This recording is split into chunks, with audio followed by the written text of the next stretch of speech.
You were saying you missed Betty Rutherford yesterday. Why don't you tell me about her? When did you meet her? Oh, Betty? Yeah. Betty, that's a sad, sad situation. Mm-hmm. How long have you known her? Number of years. Me and her and Dean used to go to the Muni every week. Okay. And we didn't buy the tickets. We went for free seats, like a lot of people.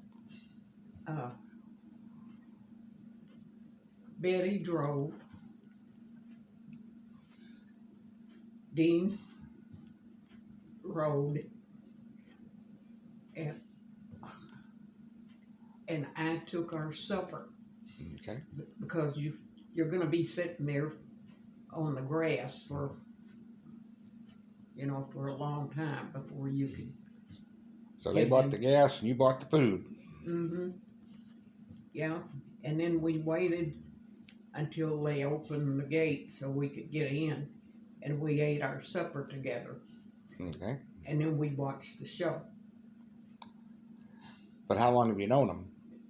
Oh. When did they first come around here? Well, they had kids when... Like when I was in school? Mm-hmm. Okay. Yeah. There was Scott. I can't say. Pam? Yeah, she's the only girl. Yeah, she was in my class, that's why. Yeah. And there was a couple other boys. And they sold their house up here on, I don't know, I guess that's 100 from Pacific. Oh, 00. Okay. And moved out to Union to a senior living apartment. Right. And they hadn't been out there more than maybe a year. And Betty, she had to have a kidney transplant. Right. So she couldn't take any COVID injections. Oh, okay. No vaccinations. And the last time I said something to her about it, I said, Betty, I know you can't take the COVID injections. I said, what are you? She said, and I don't have COVID either. Well, That's the last conversation we had because she got COVID and she died. Yeah, you can't hardly help it when you're immune compromised and you can't get vaccines and you can't just stay away from everybody forever. Mm-hmm. Yeah. I know Betty was ready to go, but it seemed like she ought to have lots and lots and lots of years ahead of her.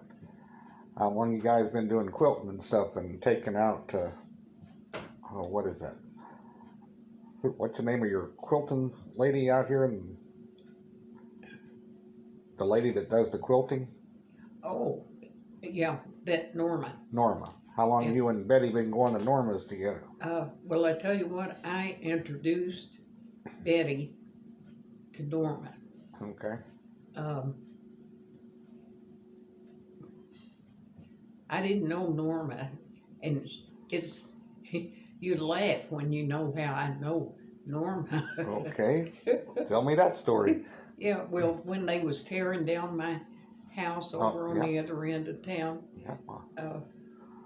I happened to be down there, and Iris Bruni was down there, and she didn't have a house there, but she came and she was watching, Right. And I said, Iris, what are you doing? And she said, well, I've heard about all this. And she said, I came up here. I said, okay, you stay. with us and watch. She goes, okay, and while we're standing there talking, she asked me what did I do, and I said, well, quilt for one thing. And she said, you quilt? And I said, well, I don't actually do the quilting, but I get it ready to go, and right now I'm looking for a quilter. They're all so expensive. And she said, well, why don't you go where Norma Cooley is? And I said, I don't know, I never heard of her. And she said, well, I'll give you directions. Okay. She told me how to get out there, and I think Norma's about the best person to do the quilting that I ever went. And they live on the road that goes past. You go out past Lonedale, and I forget what that town is now. Yeah, it's Well, not much of a town really, but it's got a name. it's Lubering, is it Lubering? Lubering. No, it's Nope. past Lubering. Past Lubering? Just past Lubering, though. Okay. It's not all the way down to.